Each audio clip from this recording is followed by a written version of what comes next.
back for another layout update, and let me show you what I've done. First off, I've added some track lighting. I still need more lights, and I still need another track back over this way so I can illuminate the main switching area of the yard. But I've put up track lighting for my classification yard. Lowe's was having a clearance on the tracks. They were like $2, and the lights I just got off of eBay, they were like $8 each with the bulbs. So bulbs are halogen, they're not LEDs, but of course the LED lights are better. This is an LED. I can grab it. It's nice white light. This here is a halogen, and it's really hot, so careful with that. But there we go. More track lighting up. And I want to start a scenery project right here. And I can't until I get this switch squared away, which is not DCC friendly.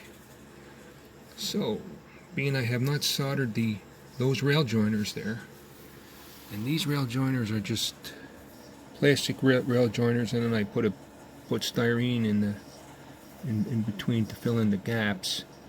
I believe I can just cut it there with a knife because they're plastic, and then this will slide right out. Of course, I got to pull out the spikes I got in. As you can see, I use this. I just use the utility knife here, and I cut right through these.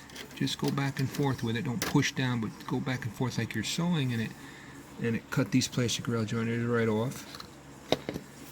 Okay, and now once I get all the spikes pulled out, I'm just going to grab it and pull it this way. Oh, and also I'm going to take the throw bar here, and I'm going to set my my tortoise right to the center, so I can slide it. Hopefully I'll be able to slide the switch right back on it.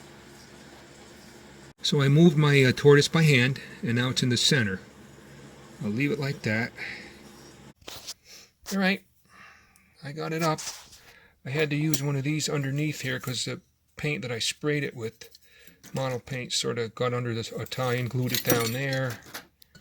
And back over here too. But these painting spatulas are great tools for getting these switches out. I also use it for spreading out my ground goop, which is what I use here. Okay, get this back to the workbench and we'll make her DCC friendly. I just drilled this right out here. I don't know what size drill this is. I think it's 1/8 of an inch, or it doesn't matter how bad you hammer that thing because you're not using any of it. Okay, you take this, comes apart here, like that, and you're not using that. Now you pull these out of here, and that comes right out. Points are just pulled out. They're rail joiners right there that are soldered, I believe, on the back side. They're soldered. Let me get this and flip it over here. Yeah, they're soldered on the back side, as you can see. Get my light up here a little higher. They're soldered on the back side. Now you got to unsolder this metal thing running across here. That has to come off because that's why you get all the shorts. Here's my 2 unsoldered rails. I just heated it up, and that comes right out. There's your 2 points. And this is my new throw rod right here. I'm going to use a piece of Clove House PCB tie strip. There, right there, that stuff. You can go online and buy this stuff. I got enough here for the rest of my life. I think it was like $10. Now I can redo all these, pick up these old switches now at train shows for real cheap, and make them DCC friendly. Of course, the one thing you have to remember to do is to separate the copper strip so it doesn't create a short. There's a reason why we're changing this, because that's what the other points did. Okay, so I just filed that off with a jeweler's file. And there we have it, our throw bar. Now let's get the points on and solder them. Alright, as you can see, I soldered the one point on. Okay. And of course, it'll slide this way. Be careful with it here. Thing, go over that way. There you go. Back here.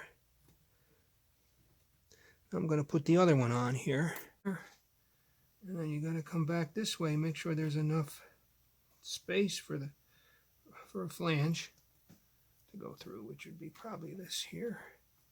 Size of this here. Slide it back that way so it's in there. Use a bigger piece here. There we go, right there.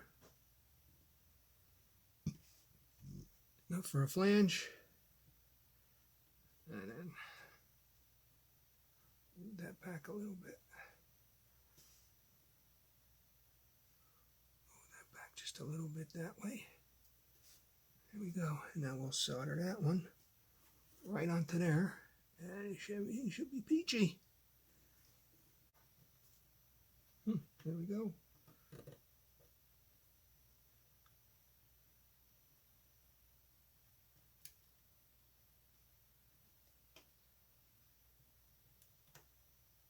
And there we have it. I think what I got to do is file off a little bit of the plastic right there.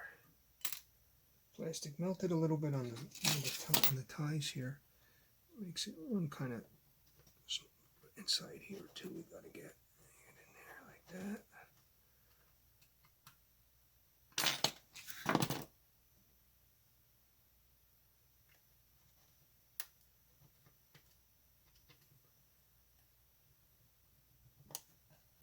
Here's my X-Acto knife. The X-Acto knife here. Take care of that there.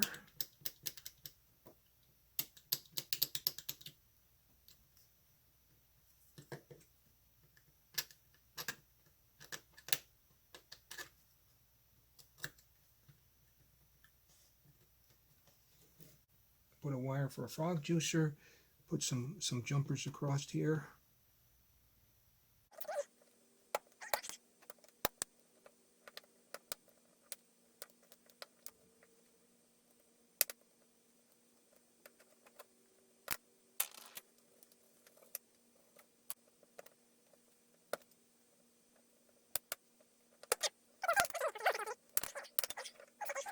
All right.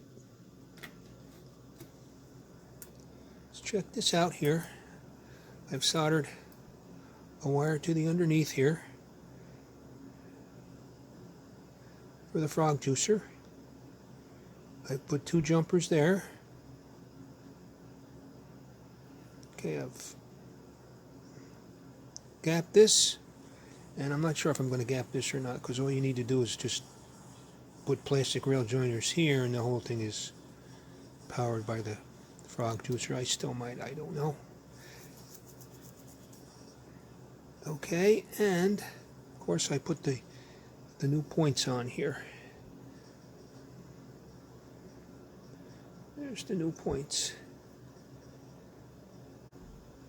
I always thought that the points had to be a certain space apart, and they really don't. Just as long as the flanges can clear, they're fine.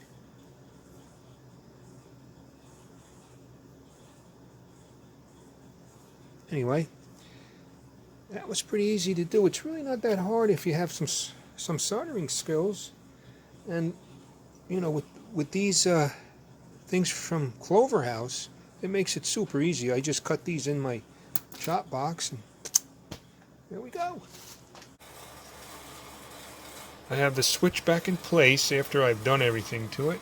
After I've gapped that there. These are going to be regular metal rail joiners I'm going to solder. That's in place. I've gapped that and put some fish plates on there. Here you can see the fish plates. fresh plates. I'm adding a lot of detail. I've actually put these on here too. These track details right here. I still have to paint these.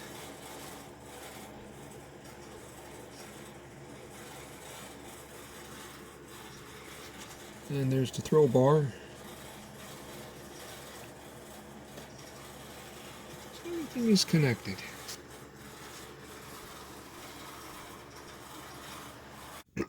Okay. I've started my rock castings here in my wall. And I got pretty far. I got this done right to here. And I'm in the process of molding another rock mold to put there. But so far, so good.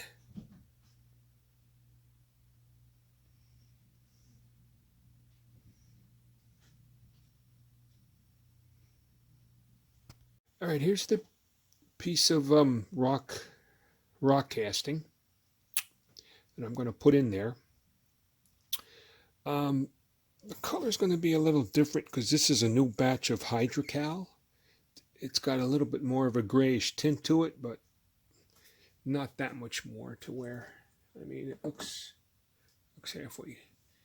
It matches close enough. I still have to color the rocks in. Anyway, you know, a little more. So, yeah, I don't, I cast my rock castings first, and then I add them to the scenery afterwards. It's more controlled. I have more control of the way the rocks look. This whole wall here, from the rock wall, or from the stone retaining wall, from the tunnel back, all the way back along here. All these rock castings come from two. Comes from two rock castings. Comes from this one here. Here's a full one that's cut up. That's the first one, and then this one here is the second one here. And it's from those two that I've cut everything. Oh, geez, be careful. But I've cut this piece here, right here, so you can see out of this one here. Out of this one, it's this area up in here. This area here. Okay. And get these out of the way here. So here it is here, and I'm going to stick this right here.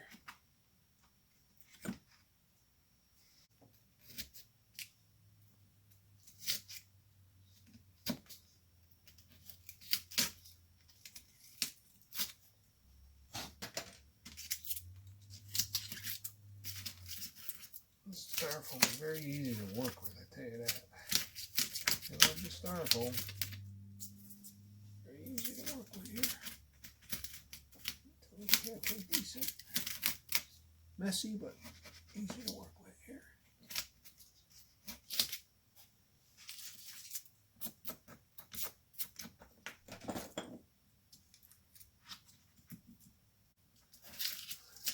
I don't want to leave the tops of these showing, so I'm going to set this one in a little farther. Like that there. Yep. Yippers. It looks good. Let me go this way with it a little.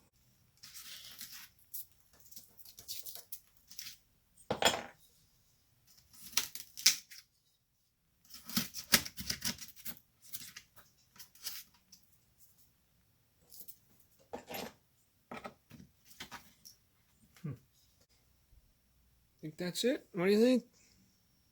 Yes, yes. I like it. All right. I like it. Just like that. Let me hit it with the shop vac, and I'll be back. All right, now what I used to glue all my rock castings and to the styrofoam is this stuff here, Dynaflex 230. It's like a caulk, a window, door, and siding and trim caulk. It's got some adhesive properties to it, and it's great for this. I mean, it holds everything here, as you can see. These are all glued in here. Up here it's glued. This here is glued with it. Here this is glued.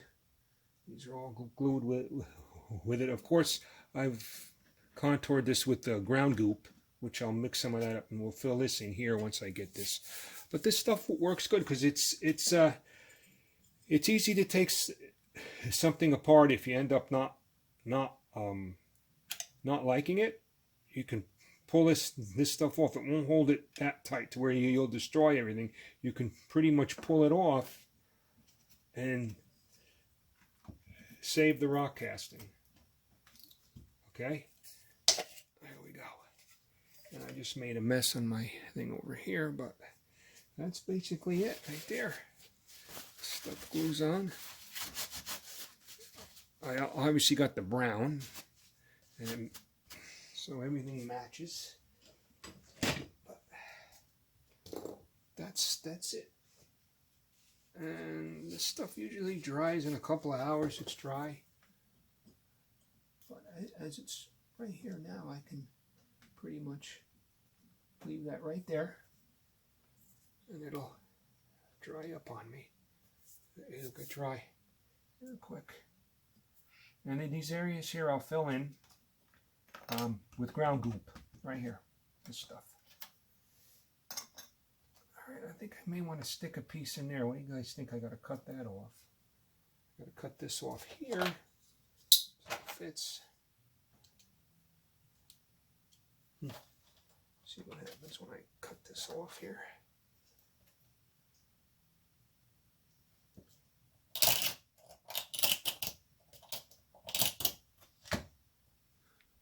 Okay, here's my ground goop. I mixed up my ground goop. There it is. And this is basically what it is here. Here's the ingredients. I forgot who was the first one to do this. Make this stuff up. I don't remember his name. I'm sorry. But anyway, this is what I'm going to use to fill in over here. So let me get right in here with this. This is supposed to be mixed up, I guess, like peanut butter, almost. And you just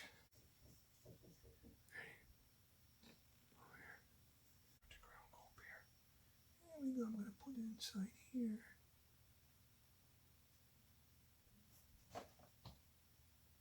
Use the little tiny one here to keep it up off the rocks.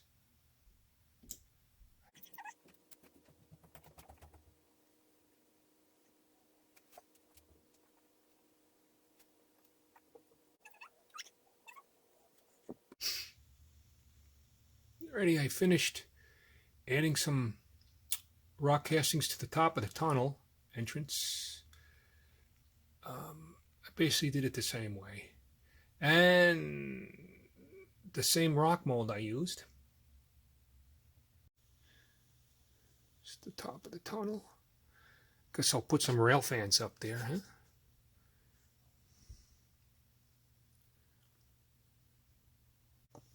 Well, I got all my rock molds done in this one scene. And I think we're going to end it right here. Okay, I got ground goop in, I got my rock castings, I got my walls up for this area. And the switch has been made DCC friendly and installed back in. So this will conclude part one of the tunnel scene. And part two, I'll do I'll lay down some ground covering, some dirt, some static grass probably, some bushes and trees and stuff. Then we'll finish up the backdrop after that. So I hope you enjoyed part one. I'm finally doing some scenery, so I'm psyched. My favorite part. So